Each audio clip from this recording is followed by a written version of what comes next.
Problem ಏನಂತಂದ್ರೆ ಬಿಡೋ ಕಾರಣ ಇದೆ ನೋಡಿ. ಇದು 4-5 ವರ್ಷದ ಹಿಂದೆ ಕೂದಲ ಎಲ್ಲ ಚೆನ್ನಾಗಿತ್ತು. ಕಂಪನಿ ಒಳಗೆಲ್ಲ ಪ್ರೈವೇಟ್ ಒಳಗೆಲ್ಲ ಟೈಮ್ ಬಿಟ್ ಟೈಮ್ ಊಟ, ಟೈಮ್ ಬಿಟ್ ಟೈಮ್ ಕೆಲಸ ಸರಿಯಾಗಿರ್ಲದ ಕಾರಣಕ್ಕೆ ಎಲ್ಲ ಕೂದಲನ್ನು ಉದುರ ಅಂತ ಸೈನ್ ಹೌದಿದ್ದು. ಎಷ್ಟೋ 24 ಅವರು ಪೂರಾ ಓಪನ್ ಏರಿಯಾ ಒಳಗೆ ಅಡ್ಡಾಡಿದ್ರು ನಮ್ಗೆ ಏನು ತೊಂದರೆ ಅನಿಸ್ತಿರಂಗಿಲ್ಲ. ಅದೇ ನಾವು ಇಲ್ಲಿಂದ ಒಂದು 20 ಕಿಲೋಮೀಟರ್ ಆಗಲಿ, ಒಂದು 10 ಕಿಲೋಮೀಟರ್ ಒಳಗಡೆ ಸಿಟಿ ಒಳಗೆ ಹೋದ್ರೆ, ಅದೇ ತುಮಕೂರು ಸಿಟಿ ಒಳಗಾದ್ರೆ ಹೋದ್ರೆ 5 ನಿಮಿಷ ಉಸಿರಾಡಕ್ ಆಗಂಗಿಲ್ಲ. ಆ ತರ ಅಲ್ಲಿ ನೇಚರ್, ಅಲ್ಲಿ ಹವಾಮಾನ ಎಲ್ಲ ಕೆಟ್ಟು ಹೋಗಿ ಕೈ ತೋಟ ಮಾಡ್ಕೊಂಡಿದೀವಿ, ತರಕಾರಿ ಬೆಡ್ಸ್ ಮಾಡ್ಕೊಂಡಿದೀವಿ. ಆದ್ರೆ ಅಲ್ಲಿಂದನೇ ಸೊಪ್ಪು ಆಗ್ಲಿ, ಅಲ್ಲಿಂದ ತರಕಾರಿ ಆಗ್ಲಿ ತಿನ್ಕೊಂತ ಇದ್ರೆ ಒಳ್ಳೆ ಊಟ, ಆಮೇಲೆ ಒಳ್ಳೆ ನಿದ್ದೆ ಅನ್ನಕ್ಕೆ ಮಣ್ಣಿನ ಮನೆ ಕಟ್ಟಿಸಿದಾರೆ ಸರ್. ಮೆಂತೆ ಒಂದ್ ದಿವಸ ಮೆಂತೆ ಮಾಡ್ಕೊಂಡು, ಆಮೇಲೆ ಸಬ್ಬಸ್ಗಿ ಬೆಳೆದೇವಿ. ಸಬ್ಬಸ್ಗಿ ಒಂದಿನ, ಮೂಲಂಗಿ ಒಂದ್ ದಿವಸ ಅಂತಂದ್ರೆ ಒಂದ್ 7 ದಿವಸ ಇಲ್ಲೇ ಆಯ್ತಲ್ರಿ. ಮನೆಯಲ್ಲಿ ನಮ್ಮ ಅಮ್ಮಾರ್ ಮಾಡಿರುವಂತ ಊಟನೇ ಅದ್ರ ಪೋಷಕಾಂಶ ಸಿಗುವಂತ ಪೋಷಕಾಂಶನೇ ಬೇರೆ ಇರುತ್ತೆ. ಅದೇ ಹೋಟೆಲ್ ನಲ್ಲಿ ಅಂತದೇ ಊಟ ಹೋಟೆಲ್ ನಲ್ಲಿ ತಿಂದ್ರೆ ಅದ್ರ ಪೋಷಕಾಂಶ ಸಿಗುವಂತ ಬೇರೆ ಇರುತ್ತೆ. ಅದೇ ತರ ನಾವೇ ಸ್ವಂತವಾಗಿ ಬೆಳೆದಿರುವಂತದ್ದು. ಇದ್ರಲ್ಲಿ ನಾವು ಏನು ಕೆಮಿಕಲ್ ಹಾಕಿಲ್ಲ. ಇದ್ರಲ್ಲಿ ತಿಂದ್ರೆ 100% ನಮ್ಮ ನ್ಯೂಟ್ರಿಷನ್ ನಮ್ಗೆ ಸಿಗುತ್ತೆ ಅನ್ನೋ ಒಂದು ಕಾನ್ಫಿಡೆಂಟ್ ಮೇಲೆ ತಿಂದ್ವಿ ಅಂದ್ರೆ ನಮ್ಮ ಬಾಡಿಗೆಲ್ಲ ಹೆಲ್ತ್ ಚೆನ್ನಾಗಿರುತ್ತಲ್ಲ ಸರ್. ಬನ್ನಿ, ನಾವು ಈಗ ಸುಮಾರು 5-6 ತಿಂಗಳಿಂದ ಇಲ್ಲಿ ಬಂದಿದ್ದಾರೆ ಇಂಜಿನಿಯರ್ ಹುಡುಗ ಬಂದು ಕಲಿತಾ ಇದ್ದಾರೆ. ಅಂದರೆ ಸಂಪೂರ್ಣವಾಗಿ ಕಲಿತಾ ಇದ್ದಾರೆ. ಯಾವ ಥರ ಅಂದರೆ ಬೆಳಗ್ಗೆ ಎದ್ದು ಪುಡಿನೂ ಅವರೇ ಮಾಡ್ಕೋಬೇಕು, ಸೋಪ್ ಇಲ್ಲ, ಪಾತ್ರೆ ತೊಳೆಯೋಕ್ಕೂ ಸೀಗೆ ಪುಡಿ, ಮಡಿಕೆಲಿ ಅಡುಗೆ ಮಾಡ್ಕೊತಾರೆ. ಈ ಥರ ಒಂದು ವ್ಯವಸ್ಥೆಯಲ್ಲಿ ನೇಚರ್ ಥರ ಬದುಕಬೇಕು ಅಂತ 4 ತಿಂಗಳಿಂದ ನನ್ನ ಜೊತೆ ಕೆಲಸ ಮಾಡ್ಕೊಂಡಿದ್ದಾರೆ. ರಾಮ್ ಅಂತ, ಪರಶುರಾಮ್ ಅಂತ ಇವರು. ಓಕೆ, ನಮಸ್ಕಾರ. ನನ್ನ ಹೆಸರು ಪರಶುರಾಮ್ ನಾಯಕ್ ಅಂತಂದೇಳಿ. ನಾನು ಕೃಷಿ ಕಲಿಬೇಕು ಮತ್ತು ಜೀವನದಲ್ಲಿ ಕೃಷಿ ಒಂದು ಅಂಗ ಇರಬೇಕಂತಂದೇಳಿ ಕಲಿಯಕ್ಕೆ ಬಂದಿದ್ದೇನೆ. ಮೇನಾಗಿ ನಾನು ಕೃಷಿ ಎದಕ್ಕೆ ಕಲಿಬೇಕಂತಂದು ಹೇಳಿ ಕಾರಣ ಗೊತ್ತಾಗಿರೋದು, ಇಂಡಿಯಾದಿಂದ ಭಾರತದ ಕಡೆ ನಡಿಬೇಕಾಗಿರುವಂಥ ಒಂದು ಅನಿವಾರ್ಯ ಬಂದಿದೆ ಇವಾಗ. ಹಾಗಾಗಿ ಇಂಡಿಯಾ ಏನಿತ್ತು, ಭಾರತ ಏನಾಗಿತ್ತು, ಮತ್ತು ಇವಾಗ ಎದಕ್ಕೆ ಭಾರತದ ಕಡೆ ಎದಕ್ಕೆ ನಡಿಬೇಕು ಅಂತಂದು, ಎದಕ್ಕೆ ಬರಬೇಕು ಅಂತಂದು ಹೇಳಿ ಇದಕ್ಕೆ ಕೃಷಿ ಸುದೀರ್ಘವಾಗಿ ಅಂದರೆ ಕಲಿಯೋ ಹಂತ ಐತಲ್ಲ, ಸ್ವಲ್ಪ ಸುದೀರ್ಘವಾಗಿರ್ಬೇಕಂತಂದು ಕಲಿಯಕ್ಕೆ ಬಂದು. ಹಾಂ, ರಾಮ್ ಸರ್. ಎಷ್ಟು ತಿಂಗಳಾಯ್ತು ಬಂದು ಇಲ್ಲಿಗೆ? 5 ತಿಂಗಳಾಯ್ತು ಸರ್ ಇಲ್ಲಿ ಬಂದು. ಏನು ಕಾರಣ? ಅಂದರೆ ಕಾರಣ ಏನಂತಂದರೆ ಆ್ಯಕ್ಚುಲಿ ಇವಾಗ ಯಾಂತ್ರಿಕ ಬದುಕಿನಲ್ಲಿ, ಅಂದರೆ ಯಾಂತ್ರಿಕವಾಗಿ ಬದುಕ್ತಿರುವಂಥದ್ದು ತೊಂದರೆ ಇತ್ತು ಅವಾಗ. ಅಂದರೆ ಆ ಜೀವನ ಸರಿ ಅನ್ನಿಸ್ಲಿಲ್ಲ. ಅದು ಬಿಟ್ಟು ನೇಚರ್ ಜೋಡಿನೇ ಪ್ರಕೃತಿಯೊಳಗೆ ಇರಬೇಕು ಮತ್ತು ಬದುಕಬೇಕು ಅಂತಂದು ಹೇಳಿ ಇಲ್ಲಿ ಬಂದು ಕಲಿಯುತ್ತಿದ್ದೇನೆ. 5 ತಿಂಗಳಾಯ್ತು ಇಲ್ಲಿ ಕಲೆ ಅಂತ. ಅದಕ್ಕೂ ಮುಂಚೆ ಎಲ್ಲಿದ್ರಿ? ಅದಕ್ಕೂ ಮುಂಚೆ ಕಂಪ್ನಿ ಒಳಗೆ ಮತ್ತು ಪ್ರೈವೇಟ್ ಲಿಮಿಟೆಡ್ ಕಂಪ್ನಿ ಒಳಗೆ ಕೆಲಸ ಮಾಡ್ತಿದ್ದಾರೆ. ಓಕೆ. ಏನು ಓದಿದ್ದೀರಾ? ಡಿಪ್ಲೊಮಾ ಮೆಕ್ಯಾನಿಕಲ್ ಆಗಿದ್ದಾರೆ. ಓಕೆ. ಜಾಬ್ ಇತ್ತು ಸರ್. ಸಂಬಳ ಇತ್ತು ಸರ್. ಯಾಕೆ ಬಂದ್ರಿ ಬಿಟ್ಟು? ಅದೇ ಹೇಳ್ತಿದ್ದೆ ಸರ್, ಇವಾಗ ಪ್ರಾಬ್ಲಮ್ ಏನಂತಂದ್ರೆ ಬಿಡೋ ಕಾರಣ ಇದೆ ನೋಡಿ. 4-5 ವರ್ಷದ ಹಿಂದೆ ಕೂದಲ ಎಲ್ಲ ಚೆನ್ನಾಗಿತ್ತು. ಅದು ಕಂಪ್ನಿ ಒಳಗೆಲ್ಲ ಪ್ರೈವೇಟ್ ಒಳಗೆಲ್ಲ ಟೈಮ್ ಬಿಟ್ ಟೈಮ್ ಊಟ, ಟೈಮ್ ಬಿಟ್ ಟೈಮ್ ಕೆಲಸ ಸರಿಯಾಗಿರ್ಲದ ಕಾರಣಕ್ಕೆ ಎಲ್ಲ ಕೂದಲನ್ನು ಉದುರ ಅಂತ. ಇದು ಸೈನ್ ಹೌದಿದ್ದು. ಕೂದಲು ಉದುರ ಇವಾಗ 26 ವರ್ಷ ಉದುರ ಅಂತ. ಹಾಗಾಗಿ ಸೈನ್ ಇದು ಒಂಥರ ನಮ್ಮ ಬಾಡಿ ಅದು ಆ ನೇಚರಿಗೆ, ಆ ವರ್ಕಿಗೆ ರೆಸ್ಪಾನ್ಸ್ ಮಾಡಂತಿಲ್ಲ ಅಂತಂದು ಗೊತ್ತಾಯ್ತು. ಹಾಗಾಗಿ ಆ ಕೆಲಸ ಬಿಟ್ಬಿಟ್ಟು ಕೃಷಿ ಆಗಲಿ ಮತ್ತು ನೈಸರ್ಗಿಕವಾಗಿ ಬದುಕಬೇಕಂತಂದು ಹೇಳಿ ಇಲ್ಲಿ ಬಂದು ಕೆಲಸ ಮಾಡಿದ್ದೇವೆ. ಕಲಿಯುವಾಗ ಏನಪ್ಪ ಅಂತಂದರೆ 2 ದಿನ 3 ದಿನದ ಟ್ರೈನಿಂಗ್ ತೊಗೊಂಡ್ರೆ ಅದು ನಮಗೇನು ಗೊತ್ತಾಗೋದಿಲ್ಲ. ಅವಾಗ ಹಾಗೆ ಸುಮ್ಮನೆ ಥಿಯರಾಟಿಕಲಿ ಕಲ್ಕೊಂಡ್ಬಿಡ್ಬೋದು. ಅದು ಪ್ರಾಕ್ಟಿಕಲಿ ಅನುಭವ ನಮಗೆ ಸಿಗೋದಿಲ್ಲ. ಹಾಗಾಗಿ ಒಂದಷ್ಟು ಪ್ರಗತಿಪರ ಕೃಷಿ ಜೋಡಿ, ನೈಸರ್ಗಿಕ ಕೃಷಿ ಮಾಡ್ತಿರ್ತಾರೆ ಅಂಥವ್ರ ಜೋಡಿ ಇದ್ದು 3 ತಿಂಗಳ 6 ತಿಂಗಳ ಅಥವಾ 1 ವರ್ಷದ್ದು ಆ ಥರ ಕೋರ್ಸ್ ಥರ ಮಾಡ್ಕೊತ ಹೋದರೆ ನಮಗೆ ಪೂರಾ ಕಂಪ್ಲೀಟಾಗಿ ಬೇಸಿಕ್ ಸ್ಟ್ರಕ್ಚರ್ ಗೊತ್ತಾಗುತ್ತೆ, ಬೇಸಿಕ್ ಪ್ರಿನ್ಸಿಪಲ್ ಗೊತ್ತಾಗುತ್ತೆ. ಆಮೇಲೆ ಆ ನೇಚರಿಗೆ ಆ ತಕ್ಕಂಗೆ ಯಾವ ಥರ ಕೃಷಿ ಮಾಡ್ಬೋದು ಅಂತಂದು ಎಲ್ಲ ಗೊತ್ತಾಗುತ್ತೆ ಸರ್. ಇದನ್ನೇ ಕಲ್ಕೊಂಡ್ಬಿಟ್ಟು ಆಮೇಲೆ ನಮ್ಮ ಭೂಮಿಯಲ್ಲಿ ನಾವು ಅಳವಡಿಸ್ಕೊತ ಹೋದರೆ ನಮ್ಗೆ ಅವಾಗ ಹೆದರಿಕೆ ಇರೋಂಗಿಲ್ಲ ಮತ್ತು ನಮಗೆ ಒಂಥರ ಭಯನೂ ಅನ್ಸೋದಿಲ್ಲ. ಅವಾಗ ಇದು ನಮ್ಗೆ ಗೊತ್ತೇ ಇರೋದು, ಪ್ರಿನ್ಸಿಪಲ್ ಎಲ್ಲ ನಮ್ಗೆ ಮಾಮೂಲಿ ಗೊತ್ತೇ ಇರೋದು ಅಂತಂದು ಗೊತ್ತಾಗ್ಬಿಡುತ್ತೆ. ಆ ನೇಚರ್ಗೆ ಮತ್ತು ಆ ಏರಿಯಾಗೆ ತಕ್ಕಂಗೆ ನಾವು ಒಂದು ಸ್ವಲ್ಪ ಏನೋ ಚಾಲೆಂಜಸ್ ಬರ್ತಾವೆ, ಅದನ್ನು ಫೇಸ್ ಮಾಡಿದರೆ ಮುಗಿದೋಯ್ತು ಸರ್. ಅದೊಂಥರ ಕಲ್ತಿದ್ದನ್ನು ಒಂದು ಸ್ವಲ್ಪ ಅಪ್ಲೈ ಮಾಡೋದಷ್ಟೇ ಕೆಲಸ. ಓಕೆ. ಅಲ್ಲ, ಈಗ ಇವ್ರ ಮುಂಚೆ ಬೇರೆ ಎಲ್ಲೆಲ್ಲಿ ಇದ್ರಿ? ಈ ಥರ ಏನಾದ್ರು ಇದ್ರ ಈ ರೈತರ ಹತ್ರ? ಇದಕ್ಕಿಂತ ಮುಂಚೆ ಕನೇರಿ ಮಟ್ಟ ಒಳಗೆ 1.5 ತಿಂಗಳ ಗೋಶಾಲೆ ಒಳಗೆ ವರ್ಕ್ ಮಾಡಿದ್ದೇನೆ ರೀ.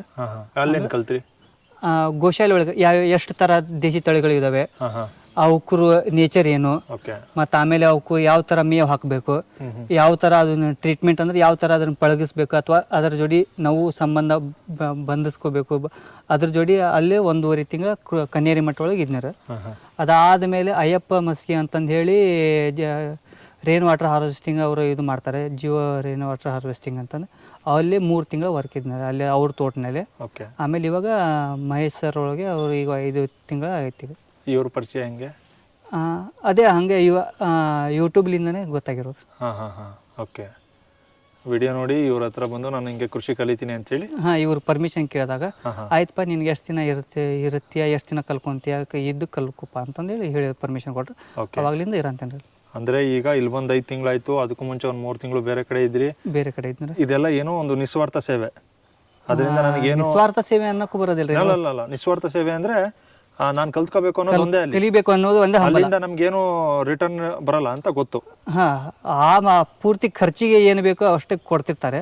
ನಮಗೆ ಎಷ್ಟು ಒಂದು ಸ್ವಲ್ಪ ಖರ್ಚಿಗೆ ಬೇಕು, ಮನೆಗೆ ಒಂದು ಸ್ವಲ್ಪ ಅಮೌಂಟ್ ಆಗ್ತಿರೋದು ಅದನ್ನಷ್ಟೇ ಕೇಳ್ತೇವೆ. ಅದು ಬಿಟ್ಟು ಏನು ಬೇರೆ ಏನು ದುರಾಲೋಚನೆ ಏನಿಲ್ಲ. ಓಕೆ. ಕಲಿಬೇಕು ಅನ್ನೋದು ಒಂದೇ, ಜಾಸ್ತಿ ಎಕ್ಸ್ಪೆಕ್ಟೇಷನ್ ಇಲ್ಲ. ಜಾಸ್ತಿ ಎಕ್ಸ್ಪೆಕ್ಟೇಷನ್ ಏನು ಇರೋದಿಲ್ಲ. Okay okay. ಅಂದರೆ ನೀವು ಇಲ್ಲಿ ಬಂದು ಏನು ಮಾಡ್ತಿದ್ದೀರಾ, ಏನಕ್ಕೆ ಕಲ್ತ್ಕೊಂಡ್ರಿ? ಅದೇ ಇವಾಗ ಯಾವ್ದು ಥರ ಅಂತಂದ್ರೆ ಯಾಂತ್ರಿಕ ಬದುಕು ಅಂತ ಹೇಳಿದ್ನಲ್ಲ ಸರ್, ಅಲ್ಲಿ ಸಿಟಿ ಒಳಗಿದ್ದಾಗ ಊಟನೇ ಬೇರೆ ಇರುತ್ತೆ, ಅಲ್ಲಿ ನೇಚರೇ ಬೇರೆ ಇರುತ್ತೆ, ಅಲ್ಲಿ ಹೇಳೋದು ವರ್ಕ್ ಮಾಡೋದು ಟೈಮಿಂಗ್ ಬೇರೆ ಆಗುತ್ತೆ. ಆಮೇಲೆ ಅಲ್ಲಿ ಹವಾಮಾನ, ಅಲ್ಲಿ ವಾತಾವರಣ ಬೇರೆ ಇರುತ್ತೆ. ಎಲ್ಲ ಗಾಡಿ ವಾಹನದ ಸೌಂಡ್ ಇರುತ್ತೆ, ಅದ್ರ ಹೊಗೆ. ಇವಾಗ ನಾವು ಸಿಟಿ ಒಳಗೆ ಆಗಲಿ ರೀ, ಇವಾಗ ಇಲ್ಲೇ ತುಮಕೂರು ಇದೇ ಎಂಥ ಚೆನ್ನಾಗಿ ನೇಚರ್ನಲ್ಲಿ ಇಲ್ಲಿ ಇದ್ದು ಎಷ್ಟೋ 24 ಅವರು ಪೂರಾ ಓಪನ್ ಏರಿಯಾ ಒಳಗೆ ಅಡ್ಡಾಡಿದ್ರು ನಮ್ಗೆ ಏನು ತೊಂದರೆ ಅನಿಸ್ತಿರಂಗಿಲ್ಲ. ಅದೇ ನಾವು ಇಲ್ಲಿಂದ ಒಂದು 20 ಕಿಲೋಮೀಟರ್ ಆಗಲಿ ಒಂದು 10 ಕಿಲೋಮೀಟರ್ ಒಳಗಡೆ ಸಿಟಿ ಒಳಗೆ ಹೋದ್ರೆ, ಅದೇ ತುಮಕೂರು ಸಿಟಿ ಒಳಗಾದ್ರೆ ಹೋದ್ರೆ 5 ನಿಮಿಷ ಉಸಿರಾಡಕ್ಕಾಗಂಗಿಲ್ಲ. ಆ ಥರ ಅಲ್ಲಿ ನೇಚರ್, ಅಲ್ಲಿ ಹವಾಮಾನ ಎಲ್ಲ ಕೆಟ್ಟು ಹೋಗಿದ್ದಾರೆ. ಹಾಗಾಗಿ ನಾವು ಇಲ್ಲಿ ಆರಾಮ್ಸೆ ಇಲ್ಲಿ ನೇಚರ್ ಎಂಥ ಚೆನ್ನಾಗಿ ಗಾಳಿ ಕೊಡುತ್ತೆ, ಫುಲ್ ಚಲೋ ಗಾಳಿ. ಆಮೇಲೆ ಸೂರ್ಯನ ಬಿಸಿಲು ಇರುತ್ತೆ, ಸೂರ್ಯನ ಬಿಸಿಲು ಅದು ಕೆಲಸ ಮಾಡುವಾಗ ಮೈ ಬೆವರುತ್ತದೆ. ಅವಾಗೆಲ್ಲ ಮೈ ದಂಡನೆನೂ ಆಗುತ್ತೆ, ಆಮೇಲೆ ವ್ಯಾಯಾಮ ಆದಂಗೆ ಆಗುತ್ತೆ. ಅದ್ರ ಕೆಲಸ ಮಾಡಿದಾಗ ಊಟನೂ ಕರೆಕ್ಟಾಗಿ ಹಸಿವಾಗುತ್ತೆ, ಊಟ ಚೆನ್ನಾಗಿ ತಿನ್ಬೋದು, ತಿಂದಿದ್ದು ಕರಗುತ್ತೆ. ಇಂಪಾರ್ಟೆಂಟ್ ಇರೋದು ತಿಂದಿದ್ದನ್ನು ಕರಗಿಸ್ಕೋಬೇಕಂತಂದ್ರೆ ಇಂಥ ಕೆಲಸ ಮಾಡಿದಾಗ ಕರಗುತ್ತೆ. ಈ ಚೇರ್ ವೈಟ್ ಕಾಲರ್ ಹಾಕೊಂಡ್ಬಿಟ್ಟು ಚೇರ್ನಲ್ಲಿ ಕುಂತು ಕೆಲಸ ಮಾಡಿದ್ರೆ ತಿಂದಿದ್ದು ಕರಗೋಕೆ ಸಾಧ್ಯ ಇಲ್ಲ. ಹಾಗಾಗಿ ಅಲ್ಲಿ ತೊಂದರೆನೇ ಬೇರೆ ಆಗುತ್ತೆ. ಆಮೇಲೆ ಇಲ್ಲಿರೋ ಬೆನಿಫಿಟ್ಸ್ ಬೇರೆ ಇರುತ್ತೆ. ಇಲ್ಲಿಗೆ ಬಂದು ಏನೇನು ಬೆನಿಫಿಟ್ ಕಂಡಿದ್ದೀರಾ ನೀವು? ಮಾಮೂಲಿ ಏನಂತಂದ್ರೆ ಈಗ ಮೊದ್ಲಿನ ಜನ ಎಲ್ಲ ಯಾವ ಥರ ಕೆಲಸ ಮಾಡ್ತಿದ್ರು ಆ ಥರನೇ ಕೆಲಸ ಮಾಡ್ಕೊತ ಹೋಗಿದ್ರೆ, ಮೈ ಬಗ್ಗಿಸಿ ಬೆವರು ಬರುವಂಥ ಕೆಲಸ ಮಾಡಿದರೆ ತಿಂದಿರೋದು ಆರಾಮ್ಸೆ ಕರಗುತ್ತೆ. ಆಮೇಲೆ ಇಲ್ಲಿ ಒಳ್ಳೆ ನೀರು ಅನ್ನೋಕೇನು ಇಲ್ಲಿ ಯಾವುದು ಕೆಮಿಕಲ್ ಹಾಕ್ಲಾರ್ದ ಕಾರಣಕ್ಕೆ ನೀರು ಬರುವಂಥ ಬೋರ್ ನೀರಾಗಲಿ, ಇಲ್ಲಿ ಕಲೆಕ್ಟ್ ಮಾಡುವಂಥ ಮಳೆ ನೀರಾಗಲಿ ಒಳ್ಳೆ ನೀರು ಇರುತ್ತೆ. ನೀರು ಚೆನ್ನಾಗಾಯ್ತಾ. ಆಮೇಲೆ ಊಟ ನಾವು ಕೈ ತೋಟ ಮಾಡ್ಕೊಂಡಿದ್ದೀವಿ, ತರಕಾರಿ ಬೆಡ್ಸ್ ಮಾಡ್ಕೊಂಡಿದ್ದೀವಿ. ಅಲ್ಲಿಂದನೇ ಸೊಪ್ಪು ಆಗಲಿ, ಅಲ್ಲಿಂದ ತರಕಾರಿ ಆಗಲಿ ತಿನ್ಕೊಂತ ಇದ್ರೆ ಒಳ್ಳೆ ಊಟ. ಆಮೇಲೆ ಒಳ್ಳೆ ನಿದ್ದೆ ಅನ್ನೋಕೇನು ಮಣ್ಣಿನ ಮನೆ ಕಟ್ಟಿಸಿದಾರೆ ಸರ್, ಅದರೊಳಗೆ ಒಳ್ಳೆ ನಿದ್ದೆನೂ ಆಗುತ್ತೆ. ಇಲ್ಲಿಂದನೇ ಮಾಮೂಲಿ ಆಲ್ಮೋಸ್ಟ್ ಎಲ್ಲ ಇಲ್ಲಿಂದನೇ ತೊಗೊತೀವಿ. ಅಂದರೆ ವಾತಾವರಣಕ್ಕೆ ಅಂದರೆ ಅದರ ಹವಾಮಾನಕ್ಕೆ ತಕ್ಕಂಥ ಯಾವ್ಯಾವ ಬೆಳೆ ಬರ್ತಿರ್ತವೆ ಅದನ್ನೇ ಬೆಳೆದ್ಬಿಟ್ರೆ ಅದರಲ್ಲಿಂದನೇ ಆಲ್ಮೋಸ್ಟ್ ನಾವು ಕನ್ಸ್ಯೂಮ್ ಮಾಡಬೇಕಾಗಿರೋದೇ ನಮ್ಮ ಯಾವ ಎಕೋ ಝೋನ್ ಇರ್ತೈತಲ್ಲ ಸರ್, ಅದರಿಂದಲೇ ಒಂದು 20 ಕಿಲೋಮೀಟರ್. ಈಗ ನಾರಾಯಣ ರೆಡ್ಡಿ ಸರ್ ಹೇಳೋದಾಗ್ಲಿ, ಎಷ್ಟೋ ದೊಡ್ಡವರೆಲ್ಲ ಹೇಳ್ತಿರ್ತಾರೆ, ನಾವು ಇರೋ ಜಾಗದಲ್ಲಿಂದ 20 ಕಿಲೋಮೀಟರ್ ಮ್ಯಾಕ್ಸಿಮಮ್ ಬೇಡಪ್ಪ ಒಂದು 50 ಕಿಲೋಮೀಟರ್ ಒಳಗಡೆ ಅಂತ ಏನು ಆಹಾರ ಬೆಳಿತೇವಲ್ಲ ಅದನ್ನೇ ತಿನ್ಬೇಕು ಕಂಪಲ್ಸರಿ. ಮೇನ್ ಪ್ರಯಾರಿಟಿ ಆ ಬೆಳೆ. ಅದು ಸಿಗ್ಲಿಲ್ಲಪ್ಪ ಅಂತಂದ್ರೆ ಏನೋ ಒಂದ್ ಸ್ವಲ್ಪ ಮುಂದೆ ಹೋಗ್ಬೇಕು. ನಾವು ಇಲ್ಲೇ ಸೋರೆಕಾಯಿ ಬೆಳೆದಿದ್ದೇವ್ರಿ, ಈಗ ಬಿಟ್ಟಿರುವಂತಾವು. ಇಲ್ಲಿ ಚಿಕ್ಕದು ಬಂದಿರ್ತದೆ, ಚಿಕ್ಕದಂದ್ರೆ ಎಳೆದಿರುವಂತಾವು ಇದನ್ನ ಕಲೆಕ್ಟ್ ಮಾಡ್ತೇವ್ರಿ. ಇದರಿಂದನೇ ಆರಾಮ್ಸೆ ಇದು ಒಂದಿರೋದ್ರೆ ನಾವು ಒಬ್ಬನಿಗೆ ಅಂತಂದ್ರೆ ಮೂರು ದಿನ ಆರಾಮ್ಸೆ ಇಟ್ಕೊಂಡು ತಿನ್ಬೋದು. ಆದರೆ ಅದು ಯಾವುದೇ ರೆಫ್ರಿಜರೇಟರ್ ಇಲ್ಲದಂಗೆ ಹೊರಗಡೆ ಇಟ್ಕೊಂಡೆ ತಿನ್ಬೋದು. ಅಷ್ಟು ಫ್ರೆಶ್ ಆಗಿರುತ್ತೆ 3 ದಿನ ಇಟ್ಕೊಂಡು ತಿಂದ್ರು. ಏನು ಕೇಳೋದಿಲ್ಲ ಅಂದ್ರೆ ಕಟ್ ಪೀಸ್ ಒಂದರಲ್ಲೇ 3 ಕಟ್ ಪೀಸ್ ಮಾಡಿ ಒಂದೊಂದು ಟೈಮಿಗೆ ಒಂದೊಂದು ಪೀಸ್ ಬಳಕೆ ಮಾಡಿದ್ರು 3 ಹೊತ್ತೊಂದು ಊಟ ಆರಾಮ್ಸೆ ಆಗುತ್ತೆ. ಇಲ್ಲೇ ಸೊಪ್ಪು ಬೆಳೆದಿರ್ತೇವೆ, ಇದು ದಂಟಿನ ಸೊಪ್ಪು. ಇಲ್ಲೇ ದಂಟಿನ ಸೊಪ್ಪಿನಿಂದ ಇದು ಒಂದಿನ ಪಲ್ಯ ಮಾಡ್ಕೊಳೋದು, ಸೋರೆಕಾಯಿ ಪಲ್ಯ. ಆಮೇಲೆ ನೆಕ್ಸ್ಟ್ ಒಂದಿನ ದಂಟಿನ ಸೊಪ್ಪಿಂದ ಸೊಪ್ಪು ಮಾಡ್ಕೊಳೋದು. ಆಮೇಲೆ ನೆಕ್ಸ್ಟ್ ಇಲ್ಲೇ ಟೊಮೊಟೊ ಇರುತ್ತೆ, ಟೊಮೊಟೊಲಿಂದ ಅದೇ ಟೊಮೊಟೊಲಿಂದ ತರಕಾರಿ ಮಾಡ್ಕೋಬೋದು. ಆಮೇಲೆ ನೆಕ್ಸ್ಟ್ ಇಲ್ಲಿ ಮೆಂತೆ ಇರುತ್ತೆ, ಮೆಂತೆ ಒಂದ್ ದಿವಸ ಮೆಂತೆ ಮಾಡ್ಕೊಳೋದು. ಆಮೇಲೆ ಸಬ್ಬಸ್ಗಿ ಬೆಳೆದೇವೆ, ಸಬ್ಬಸ್ಗಿ ಒಂದಿನ. ಮೂಲಂಗಿ ಒಂದ್ ದಿವಸ ಅಂತಂದ್ರೆ 7 ದಿವಸ ಇಲ್ಲೇ ಆಯ್ತಲ್ರಿ. ಆಮೇಲೆ ಇವು ಅಡಿಷನಲ್ ತರಕಾರಿ, ಬೆಂಡೆ ಆಗಲಿ, ಇಲ್ಲಿ ಇದು ಬದನೆಕಾಯಿ 1 ದಿವಸ ಅಂತಂದ್ರೆ 1 ವಾರ ರೂಟೀನ್ ಇಲ್ಲೇ ಆಗ್ಬಿಟ್ರೆ ಮತ್ತೆ ಹೊರಗಡೆಯಿಂದ ಏನು ಖರೀದಿ ಮಾಡ್ಬೇಕು ನಾವು? ತರಕಾರಿ ಇಲ್ಲೇ ಖರೀದಿ ಮಾಡಿದ್ವಿ. ಆಮೇಲೆ ಯಾವುದಪ್ಪ ಅಂದ್ರೆ ಸಾಂಬಾರ್ ಪದಾರ್ಥ ಅಂತಂದ್ರೆ ಅವೇ ಧನಿಯಾ ಆಗುತ್ತೆ, ಮತ್ತು ಆಮೇಲೆ ಚಕ್ಕೆ ಏಲಕ್ಕಿ ಲವಂಗ ಅಂತಂದು ಒಂದು ಫ್ಯಾಮಿಲಿಗೆ ಒಂದೊಂದು 4 ಗಿಡ ಹಾಕೊಂಡ್ಬಿಟ್ರು ಆರಾಮ್ಸೆ ವರ್ಷ ಪೂರ್ತಿ ನಮ್ಗೆ ಸಾಂಬಾರು ಪದಾರ್ಥ ಅಲ್ಲೇ ಆಯಿತು. ತೆಂಗಿನಕಾಯಿ 1-2 ಗಿಡ ಹಾಕೊಂಡ್ರೆ 2 ತೆಂಗಿನಕಾಯಿ ಗಿಡ ವರ್ಷ ಪೂರ್ತಿ ತೆಂಗಿನಕಾಯಿ ಸಿಗುತ್ತೆ ನಮ್ಗೆ. ಇಷ್ಟು ಮಾಡ್ಕೊಂಡು ಸಾಕಲ್ರಿ. ಮತ್ತೇನು ತಿನ್ನೋದಕ್ಕೆ ಮೇನ್ ಪ್ರಯಾರಿಟಿ ಕೃಷಿ ಅಂತಂದರೆ ಫಸ್ಟ್ ಪ್ರಯಾರಿಟಿ ಫುಡ್ ಸೆಕ್ಯೂರಿಟಿ. ಊಟ ಮಾಡೋಕೆ ನಾವು ಏನು ಮೇನ್ ಆಗಿ ಬೆಳ್ಕೋಬೇಕು. ಅದಾದಮೇಲೆ ವಾಣಿಜ್ಯ ಬೆಳೆಗಳಂತಂದು ಸಪ್ರೇಟ್ ಮಾಡ್ಕೋಬೋದು. ಫಸ್ಟ್ ಕೃಷಿನಲ್ಲಿ ಮೇನ್ ಫುಡ್ಡು ಊಟಕ್ಕೆ ಮೊದಲು ಆದ್ಯತೆ ಕೊಟ್ಟ ಆಮೇಲೆ ನಾವು ವಾಣಿಜ್ಯ ಬೇಕಾದಂಗೆ ಎಷ್ಟೋ ಸಾವಿರಾರು ಗಳಿಸಿ ಎಷ್ಟೋ ಕೋಟಿ ಆದರೂ ಗಳಿಸಿ ಫಸ್ಟ್ ಊಟ, ಅದಾದಮೇಲೆ ವ್ಯಾಪಾರ ತಕ್ಕಂಗೆ ಕೃಷಿ ಕೆಲಸ ಮಾಡೋದು. ಇದು ಆಮೇಲೆ ಜೀವನಕ್ಕೆ ಬೇಕಾಗಿರುವಂಥ ಸೋಪ್ನಲ್ಲಿ ನಾವೇ ಸೋಪ್ ತಯಾರಿಸ್ಕೋಬೋದು, ಹಲ್ಲು ಪುಡಿ. ಮತ್ತು ಆಮೇಲೆ ಏನಪ್ಪ ಬಟ್ಟೆ ಅಂತಂದರೆ ಬಟ್ಟೆನೂ ಖಾದಿ ಥರ. ಇದು ಟವೆಲ್, ಇದು ಒಂದು ಟವೆಲ್ ಇತ್ತಂದರೆ ಬಿಸಿಲು ಬಂದಾಗ ತಲೆ ಕಟ್ಕೋಬೋದು, ಕೆಳಗಡೆ ಕುಂದ್ರುವಾಗ ಇದನ್ನು ಹಾಕ್ಕೊಂಡು ಕುಂದ್ರಬೋದು, ಮುಖ ಇದಲ್ಲೇನು ಒರೆಸ್ಕೋಬೋದು. ಅಂದರೆ ಖರ್ಚಿಪ್ ಥರನೂ ಇದೇ ಆಗುತ್ತೆ, ಟಿಶ್ಯೂ ಬೇಡ. ಆಮೇಲೆ ಏನು ಕೆಳಗಡೆ ಸ್ವಲ್ಪ ಬೇಸರ ಆಗಿತ್ತು ಮಕ್ಕೋಬೇಕಂತಂದ್ರೆ ಇದನ್ನು ಹಾಕ್ಕೊಂಡು ಆರಾಮ್ಸೆ ಮಕ್ಕೋಬೋದು. ಒಂದು ಟವೆಲಿಂದ ಇಷ್ಟು ಕೆಲಸ ಇದ್ಮೇಲೆ ನಾವು ಟಿಶ್ಯೂ ಬೇಡ, ಖರ್ಚಿಪ್ ಬೇಡ, ಹಾಸಿಗೆನೂ ಬೇಡ, ಆರಾಮ್ಸೆ ಜೀವನ ರೀ.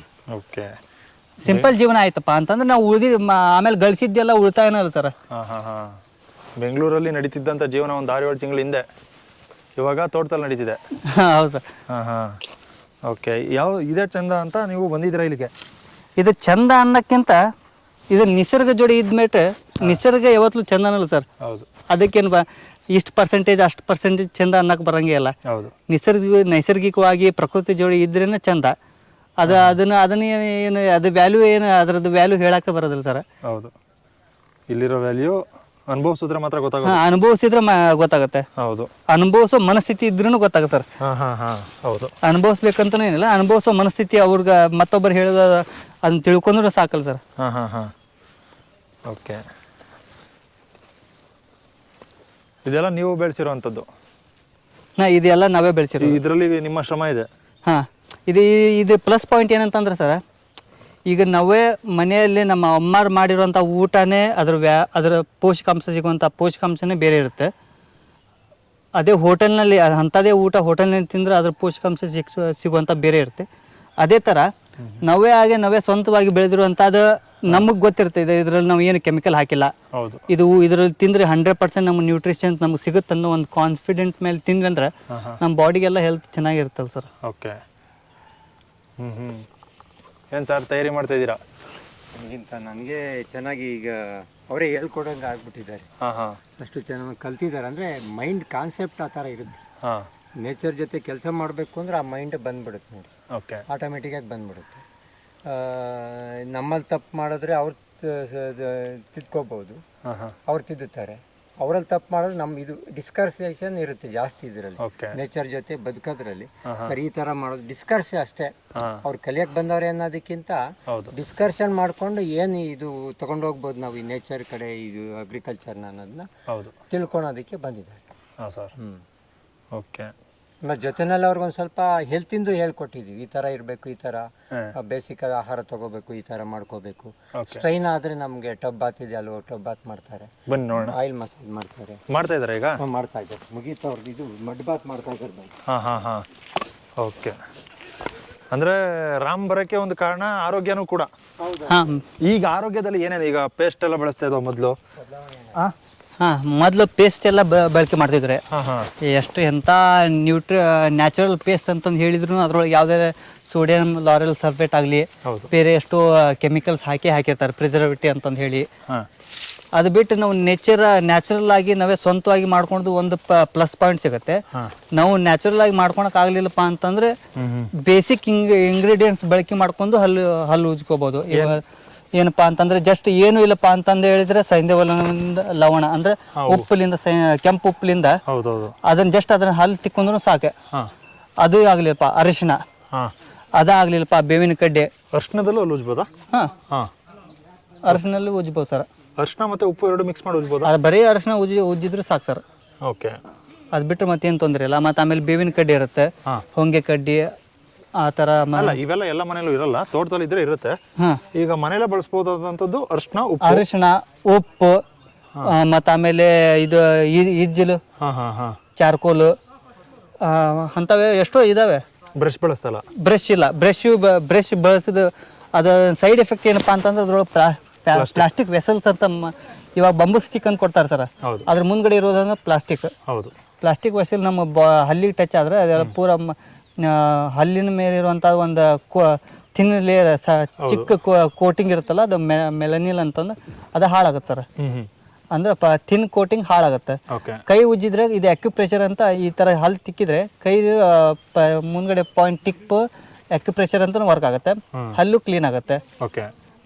ಸೋಪ್, ಕಡಲೆ ಹಿಟ್ಟು ಇಲ್ಲ ಏನು ಬೇಡಪ್ಪ ಅಂತಂದ್ರೆ ಜಸ್ಟ್ ಹಂಗೆ ಸ್ನಾನ ಮಾಡಿದ್ರು ಸಾಕು ಸರ್. ಮಣ್ಣು ಇಲ್ಲಿರುವಂಥ ಮಣ್ಣು ಬಳಕೆ ಮಾಡಿದ್ರೆ ನಾವು ಆಲ್ಮೋಸ್ಟ್ ಇದು ಹುತ್ತದ ಮಣ್ಣು ಇದ್ರೆ ಇದನ್ನ ಬಳಕೆ ಮಾಡ್ತೀನಿ ಸರ್ ಸ್ನಾನ ಮಾಡೋದಕ್ಕೆ. ಈ ತರ ಜೇಡಿ ಮಣ್ಣಲ್ಲಿ ಸ್ನಾನ ಮಾಡಿದ್ರ? ಇದನ್ನ 2-3 ಸತ ಮಾಡಿದ್ದೀನಿ ಸರ್. ಹೆಂಗಿರುತ್ತೆ ಅಂದ್ರೆ ಹೆಂಗ ಇದು ಸ್ನಾನ ಮಾಡಕಂದ್ರೆ ಜೇಡಿ ಮಣ್ಣನ್ನ ಒಂದ್ ನೀರೊಳಗೆ ಕಲಿಸಿ ಪೂರಾ ಸ್ಮೂತ್ ಪೇಸ್ಟ್ ಆಗುತ್ತೆ ಸರ್. ಜಸ್ಟ್ ಮೈಗೆ ಹಚ್ಕೊಂಡ್ರೆ ಸಾಕು ಸರ್, ಎಂತ ಸಾಫ್ಟ್ ಆಗತ್ತಂದ್ರೆ ಮೈ, ನೀವು ಎಂತ ಹಾಲು ಹಚ್ಕೊಂಡ್ ಸ್ನಾನ ಮಾಡ್ತಿರಲ್ಲ ಸರ್, ಆ ತರ ಫೀಲ್ ಕೊಡುತ್ತೆ ಸರ್ ಅದು ಮಣ್ಣು, ಜೇಡಿ ಮಣ್ಣು. ಇಲ್ಲಿ ನಾವು ನಮ್ಮ ಅನುಭವ ಏನು ಅಂದ್ರೆ ನೇಚರ್ ಜೊತೆ ಬದುಕೋದು ಯಾವ ತರ ಅನ್ನೋದನ್ನ ನಮ್ಮ ಗುರುಗಳು ಹೇಳ್ಕೊಟ್ಟಿದ್ದಾರೆ. ಅವ್ರ ಮಾರ್ಗದರ್ಶನದಲ್ಲಿ ತುಮಕೂರು ಜೀವಿಶಾಸ್ತ್ರಿಗಳು ನಾವು ಹೇಳ್ಕೊಟ್ಟಿರ್ತಾರೆ. ಅವ್ರ ಮಾರ್ಗದರ್ಶನದಲ್ಲಿ ಇಲ್ಲಿ ತೋಟ ನೋಡೋದಕ್ಕೆ ಬರ್ಬೋದು, ನೇಚರ್ ಜೊತೆ ಕಾಲ ಕಳೆಯೋದಕ್ಕೆ ಬರ್ಬೋದು. ಅಂದರೆ ಇಲ್ಲಿ ಸಿಗ್ತಕ್ಕಂಥ ವಸ್ತುಗಳು ಬಳಸ್ಕೊಂಡು ನಾವು ಯಾವ ಥರ ಆರೋಗ್ಯದಲ್ಲಿ ಕಾಪಾಡ್ಕೋಬೋದು, ಒಂದು ಕಾಡಿಗೆ ಹೋಗ್ತೀವಿ ಅಲ್ಲಿ ಯಾವ ಥರ ನಾವು ಆರೋಗ್ಯನ ನಾವು ಇಟ್ಕೋಬೋದು ಅನ್ನೋದು ಕಾನ್ಸೆಪ್ಟನ್ನು ಇಲ್ಲಿ ಬಂದಾಗ ನಾವು ನಮ್ಮ ಅನುಭವದನ್ನು ಹಂಚ್ಕೊಳ್ತೀವಿ. ಅವಾಗ ಬಂದಾಗ ಏನು ಮಾಡ್ತೀವಿ, ನಾವು ಆಯಿಲ್ ಕೊಡ್ತೀವಿ, ಹರಳೆಣ್ಣೆ. ಅವ್ರ ಬಾಡಿ ಲ್ಯಾಂಗ್ವೇಜ್ ತಿಳ್ಕೊತೀವಿ. ಅವರಿಗೆ ಉಷ್ಣತೆ ಇದ್ದರೆ ಜಾಸ್ತಿ ಹರಳೆಣ್ಣೆ ಕೊಡ್ತೀವಿ, ಶೀತಾದಂಶ ಇದ್ದರೆ ಅವರಿಗೆ ಕೊಬ್ಬರಿ ಎಣ್ಣೆ, ನಮ್ಮ ಗಾಣದಲ್ಲಿ ಇರ್ತಕ್ಕಂಥ ಎಣ್ಣೆಗಳು ಕೊಟ್ಟಾಗ ಆಯಿಲ್ ಮಸಾಜ್ ಹೇಳ್ಕೊಡ್ತೀವಿ. ಬೇರೆ ಕಡೆ ಬೇರೆಯವ್ರನ್ನ ಕರೆದು ಆಯಿಲ್ ಮಸಾಜ್ ಮಾಡ್ತಾರೆ. ನಾವೇನು ಮಾಡ್ತೀವಿ, ಮನೇಲಿ ಯಾವ ಥರ ಮಾಡ್ಕೋಬಹುದು, ನಮ್ಮ ಹಳೆ ಪದ್ಧತಿ ಏನಿತ್ತು ಅದನ್ನು ಉಪಯೋಗಿಸ್ಕೊಂಡು ನಾವು ಯಾವ ಥರ ಆಯಿಲ್ ಮಸಾಜ್ ಮಾಡೋದು ಅಂತೇಳಿ ನಾವು ಇಲ್ಲಿ ಹೇಳ್ಕೊಡ್ತೀವಿ.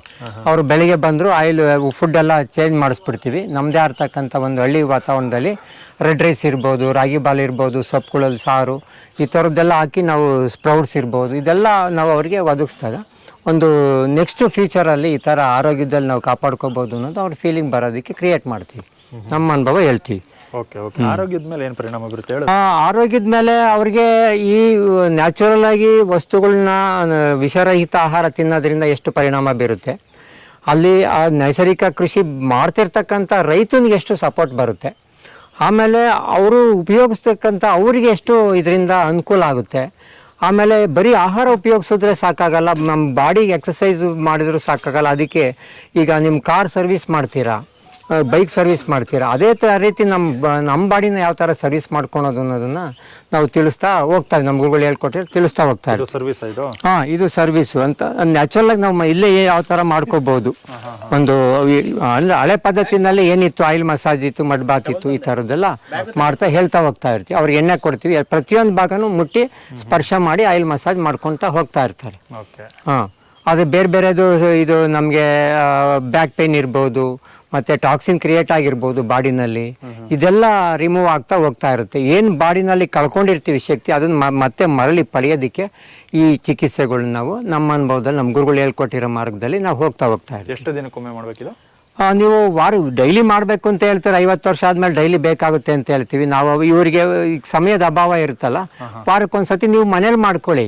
ಯಾವಾಗಲೂ ನನ್ನ ಹತ್ರ ಬರಬೇಡಿ, ಇಲ್ಲಿ ಬರಬೇಡಿ ಅಂತ ಹೇಳ್ತೀವಿ. ಮನೇಲಿ ಎಷ್ಟಾಗುತ್ತೋ ಅಷ್ಟು ಮಾಡ್ಕೊಳ್ಳಿ.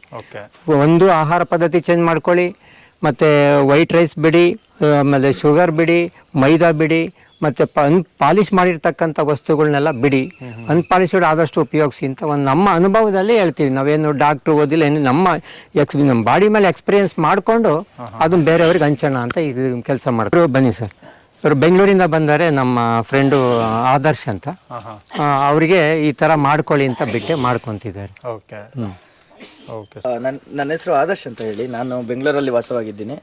ನಾನು ಐ ಟಿಯಲ್ಲಿ ವರ್ಕ್ ಮಾಡ್ತಾ ಇರ್ತೀವಿ ನಾವು. ಬೆಂಗಳೂರು ವೆದರಿಗೆ ಅಲ್ಲಿ ಧೂಳು ಮತ್ತು ಪೊಲ್ಯೂಷನ್ಸ್ ನೋಡಿ ನಮ್ಮ ಫ್ರೆಂಡ್ ಒಬ್ಬರು ರೆಫರ್ ಮಾಡಿದ್ರು ಇಲ್ಲಿಗೆ ಬಂದ್ವಿ. ಇಲ್ಲಿಂದ ಆಹಾರ ಪದ್ಧತಿ ಮತ್ತು ಇಲ್ಲಿಂದ ಲೈಫ್ ಸ್ಟೈಲ್ ತುಂಬ ಚೆನ್ನಾಗಿದೆ.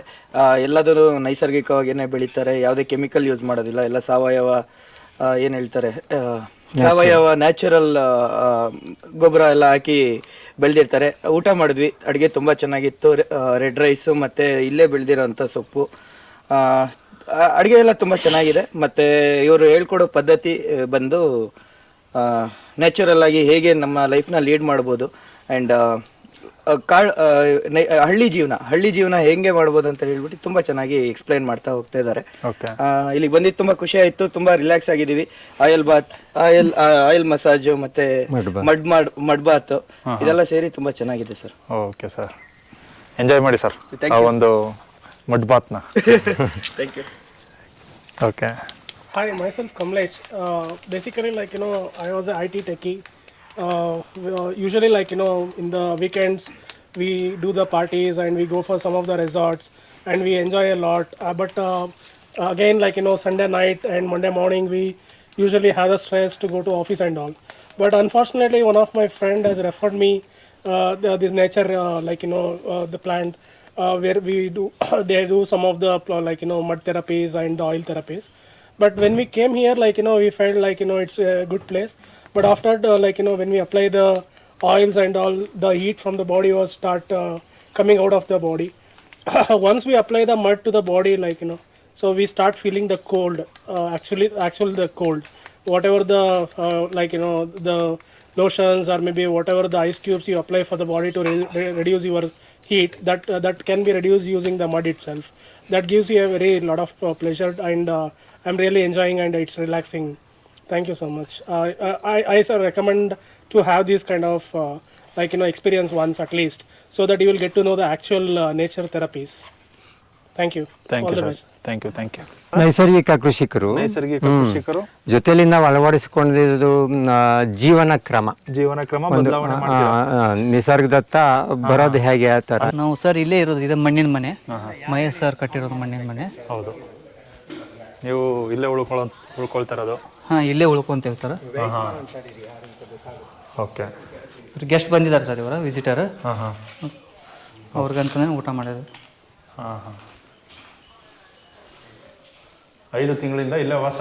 ಹಾಂ, 5 ತಿಂಗಳು ಕಂಪ್ಲೀಟ್. ಏನು ಮಾಡ್ಕೋತೀರಿ? ನಿಮ್ಮ ಜಾಗ ಯಾವುದು? ಇಲ್ಲಿ ಒಳಗಡೆ ಸರ್, ಕಾಟ ಮೇಲೆ ಮುಕ್ಕೊಂತೇನೆ. ಹಾಂ ಹಾಂ. ಇದು ಅಂದರೆ ಯಾವ ಲೇಡೀಸ್ ಇತ್ತಪ್ಪ ಅಂತಂದ್ರೆ ಹಾಂ, ಅವ್ರಿಗೆ ಅಂತಂದು ರೂಮ್ ಒಳಗಡೆ ಬಿಟ್ಟರೆ, ಬಾಯ್ಸ್ ಇದ್ದರೆ ಅವ್ರದ್ದೆಲ್ಲ ಹೊರಗಡೆ ಇರ್ತದೆ ಸರ್. ನೀವು ಇಲ್ಲಿ ಮಾಡ್ಕೊತೀರಾ? ಹಾಂ ಸರ್, ಇದು ಪೂರ ಇದು ನ್ಯಾಚುರಲ್ ಸರ್. ಇದು ಉಣ್ಣೆ ಹಾಸಿಗೆ. ಹಾಂ ಹಾಂ. ಓಕೆ.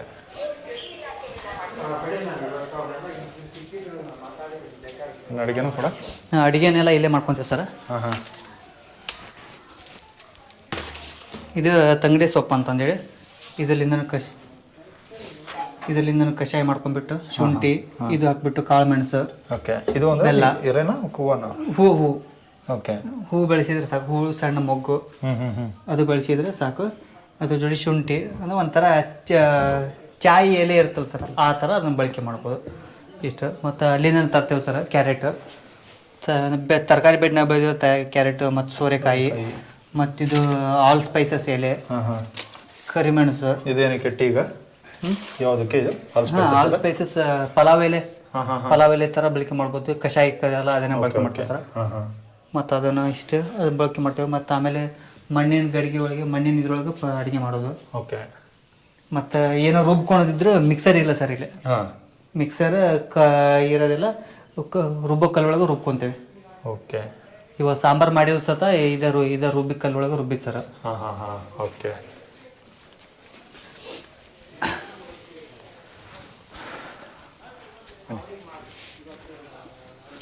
ಇದು ಅರಿಶಿನ ತಂದಿರ್ತೇವೆ ಸರ್.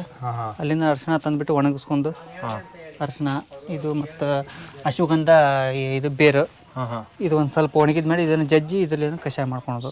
ಈಗ ಆಲ್ಮೋಸ್ಟ್ ಎಲ್ಲ ಗಿಡಮೂಲಿಕೆಗಳು ಎಲ್ಲದಕ್ಕೂ ಒಂದಾದ್ರೂ ಒಂದು ನಮಗೆ ಬೆನಿಫಿಟ್ ಇದ್ದೇ ಇರೋದು. ಹೌದೌದು, ಯಾವುದೂ ಲಾಸ್ ಆಗಂಗಿಲ್ಲ ಸರ್. ಈ ರೀತಿ ನಿಮ್ಮ ಜೀವನ ನಡೆದಿದೆ, ಬದಲಾವಣೆ ಆಗಿದೆ. ಆರೋಗ್ಯಕ್ಕೋಸ್ಕರ ನೀವು ಈಗ ನಿಮ್ಮ ಮನೇಲಿ ಏನೋ ಅನ್ನಲ್ವಾ? ಮನೆಯೊಳಗೆ ಅಂತಾರೆ ಸರ್, ಆದರೂ ಒಂದು ಸ್ವಲ್ಪ ಅವ್ರಿಗೆ ಕನ್ವಿನ್ಸ್ ಮಾಡ್ಬೇಕು. ಫಸ್ಟ್ ಸ್ಟಾರ್ಟಿಂಗ್ ಯಾರಿಗೂ ಯಾವುದೋ ಹೊಸ ಕೆಲಸ ಆಗಲಿ, ಏನೋ ಒಂದು ಹೊಸದಾಗಿ ಮಾಡಕತ್ತವ ಎಲ್ಲರೂ ಅಪೋಸ್ ಮಾಡೇ ಮಾಡ್ತಾರೆ ಮಾಮೂಲಿ ಸರ್. ಓಕೆ. ನೀವು ಜಾಬಲ್ಲಿ ಇದ್ದಾಗ ಏನೋ ತಿಂಗಳಿಗೆ ಅಂತ ಸ್ಯಾಲ್ರಿ ಬರ್ತಿತ್ತು, ಮನೆ ಕೊಡ್ತಿದ್ರಿ, ಏನೋ ಒಂದು ಆಗ್ತಿತ್ತು, ಒಂದು ಸ್ಟೇಬಲ್ ಇತ್ತು. ಅದು ಬಿಟ್ಟ ಮೇಲೆ ಒಂದು ಸ್ವಲ್ಪ ಸ್ಟ್ರಗಲ್ ಲೈಫ್ ಎದಕ್ಕೆ ಮಾಡ್ತೀರಾ, ಇವಾಗೆಲ್ಲ ಕುಂತ್ ಕೆಲಸ ಮಾಡುವ. ಇವಾಗಾದರೂ ಅದೇ ಅಂತ ಸರ್, ಕಂಪ್ನಿ ಕೆಲಸ ಐತಿ, ಹೋಗಿ ವಾಪಸ್ ಕರೆ ಅಂತಾರೋ ಅಂತಂದೇಳಿ ಅದು ಕುಂತು ಕೆಲಸ ಮಾಡಂತಂದು ಮನೆಯೊಳಗೆಲ್ಲ ಮಾಮೂಲಿ ಆರಾಮ ಜೀವನ ಅಂತಂದು ಮನೆಯೊಳಗೆಲ್ಲ ಬಯಸ್ತಾರೆ ಸರ್. ಅದ್ರ ಬಟ್ ನಮ್ಮ ಬಾಡಿನೂ ಹೊಂದಂಗಿಲ್ಲ, ಆಮೇಲೆ ನಮ್ಮ ಮೈಂಡ್ ಸೆಟ್ ಇಲ್ಲಲ್ಲ ಸರ್, ಅದಕ್ಕಾಗಿ ಇಂಥ ಕೆಲಸಕ್ಕೆ ಬಂದು. ಮುಂದಿನ ಗುರಿ ಏನು?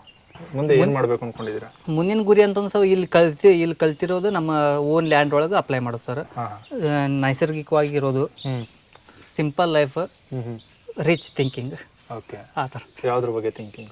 ರಿಚ್ ಥಿಂಕಿಂಗ್ ಸರ್, ಎಲ್ಲ ಥರ, ಎಲ್ಲದ್ರ ಬಗ್ಗೆ ಥಿಂಕಿಂಗ್, ಎಲ್ಲ ಬಗ್ಗೆನೂ ಎಲ್ಲ ಥರ. ಆರೋಗ್ಯಕರವಾದ ಥಿಂಕಿಂಗು. ಹಾಂ, ಆರೋಗ್ಯಕರ thinking. Okay, thank you. Okay sir. ನಿಮ್ಮಂಥ ಹುಡುಗರಿಗೆ ಏನು ಹೇಳಕ್ಕೆ ಇಷ್ಟಪಡ್ತೀರಿ? ನಿಮ್ಮಂಥ ಒಂದಷ್ಟು ಯುವಜನತೆ ಕೃಷಿಗೆ ಬರಬೇಕು ಅಂತಿರ್ತಾರೆ, ಅವ್ರಿಗೂ ಈ ಥರ ಸಮಸ್ಯೆಗಳೆಲ್ಲ ಇರ್ತವೆ, ಕೆಲಸ ಮಾಡ್ತಾ ಇರ್ತಾರೆ, ಪ್ರೆಷರು, ಅವ್ರಿಗೇನಂತ ಹೇಳಕ್ಕೆ ಇಷ್ಟಪಡ್ತೀರಾ? ಅದು ಸರ್, ಎಲ್ಲ ಮೈಂಡ್ ಸೆಟ್ಟು ಎಲ್ಲದು ಮನಸ್ಥಿತಿ ಒಂದೇ ಥರ ಇರೋಂಗಿಲ್ಲ ಸರ್. ಎಷ್ಟೋ ಯುವಕರಾದ್ರೂ ಎಲ್ಲರದ್ದು ಒಂದೇ ಥರ ಇರೋಂಗಿಲ್ಲ. ಅವ್ರವ್ರ ಅನುಭವ ಆದಮೇಲೆ ಅವ್ರವ್ರ ಜೀವನ ಬದಲಾವಣೆ ಆಗ್ತಾವೆ. ಅದು ನನ್ನ ಸಜೆಷನ್ ಏನಂತಂದ್ರೆ ಸಿಂಪಲ್ಲಾಗಿ ನ್ಯಾಚುರಲ್ ಆಗಿ ಇದ್ರೂ ಚಂದ ಸರ್. ಆಮೇಲೆ ನೀವು ಎಷ್ಟು ಗಳಿಸಿದ್ರೂ ಅದು ಉಳಿಕೆನ ಸರ್. ಅದು ಬಿಟ್ಟು ನೀವು ಎಷ್ಟೋ ಲಕ್ಷ ದುಡಿದ್ರೂ ಕಂಪ್ನಿ ಒಳಗಾಗಲಿ, IT ವರ್ಕ್ ಆಗಲಿ, ಯಾವುದೇ ಪ್ರೊಫೆಷ್ನಲ್ ವರ್ಕ್ ಮಾಡಿದ್ರೂ ಎಷ್ಟು ದುಡ್ಡು ಗಳಿಸಿದ್ರೂ ಲಾಸ್ಟಿಗೆ ಆಮೇಲೆ ನೀವು ದವಾಖಾನೆ, ಹಾಸ್ಪಿಟಲ್ಗೆ ಅಲ್ಲೇ ಖರ್ಚು ಮಾಡ್ಬೇಕು ರಿಟರ್ನ್. ಹೌದು, ಆರೋಗ್ಯಕ್ಕೆ ಅಂತಂದ್ರೆ ರಿಟರ್ನ್ ಖರ್ಚು ಮಾಡ್ಬೇಕು ಸರ್. ಅದ್ರ ಬದಲು ಇರುವಾಗಲೇ ಆರೋಗ್ಯವಾಗಿ ಆರಾಮ್ಸೆ ಹೆಲ್ತ್ ಮೇಂಟೈನ್ ಮಾಡ್ಕೊತ ಹೋದ್ರೆ ಆಮೇಲೆ ನೀವು ಎಷ್ಟು ಗಳಿಸಿದ್ದನ್ನೆಲ್ಲ ಅದು ಉಳಿಕೆನೇ ಆಗುತ್ತಲ್ಲ ಸರ್. ಹೌದು. Thank you sir, thank you. ಮಾಡಿ. ನಮಸ್ಕಾರ ಸರ್. ತುಂಬ ಚೆನ್ನಾಗಿದೆ ಲೈಫು, ನಡೀತಿದೆ ಸರ್, ಹಂಗೆ ಏನು ತೊಂದರೆ ಇಲ್ಲ. ಈ ಒಂದು ಅಮ್ಮನ ಪ್ರಕೃತಿ ಮಡಿಲಲ್ಲಿ ಅಮ್ಮನ ಒಂದು ಸನ್ನಿಧಾನದೊಳಗೆ ಇದ್ದೀರಾ ಆರಾಮಾಗಿ. ತಾಯಿ ಜೊತೆ ಇದ್ದೀನಿ ಅನ್ನೋ ಒಂದು ಫೀಲಿಂಗ್ ಮಾತ್ರ ಐತೆ ಸರ್, ಏನು ತೊಂದರೆ ಇಲ್ಲ. ಮಣ್ಣಿನ ಮನೆ, ಮಣ್ಣು, ಫ್ಯಾಮಿಲಿ ಬಿಟ್ಟು ನೇಚರ್ ಜೊತೆ ಇದ್ದೀರಲ್ಲ. ಆದ್ರೆ ಎಲ್ಲೋ ಒಂದ್ ಕಡೆ ಇದ್ದು ಪ್ರೆಷರ್ ಇಂದ ಕೆಲಸ ಮಾಡಿ ಮೊದ್ಲಿದ್ದೆಲ್ಲ ಪ್ರೆಷರ್ ಕೆಲಸ ಇದು ಬೇಡ ಅಂತ ಅನ್ನೋ ಸ್ಥಿತಿ ಇಲ್ಲ. ಹಾ, ಇಲ್ಲ ಸರ್, ಏನು ತೊಂದರೆ ಇಲ್ಲ. Okay, thank you sir, thank you. Okay, ನಮಸ್ಕಾರ ಸರ್.